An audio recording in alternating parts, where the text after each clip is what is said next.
Critics say in a new interview with Breitbart News, President Trump may be sending the wrong message to his supporters. This as he issued quite the warning to his opponents. KCO 9 political reporter Dave Bryan joins us now with details of that interview today. Dave? Yeah, well, it's not exactly clear, as you indicated, of what the president meant to say, but there are two very different interpretations about this tonight. Some Democrats charge this is a blatant power play by the president meant to intimidate the left with threats of violence.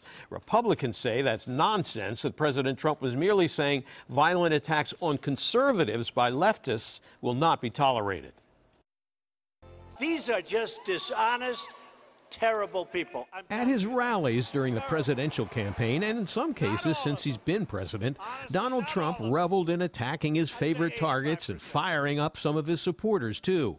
In some cases, taking things into their own hands. Knock the crap out of them, would you? Seriously.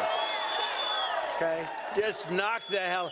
I promise you, I will pay for the legal fees, I promise. You know what they used to do to guys like that when they were in a place like this? They'd be carried out on a stretcher, folks. Now, in the latest dispute over the president's language, which critics charge as volatile and inflammatory in some cases, this week he told Breitbart, the conservative political website, that the tough guys are on his side and you better not make them mad, or else. I can tell you, the president said, I have the support of the police, the support of the military, the support of the bikers for Trump.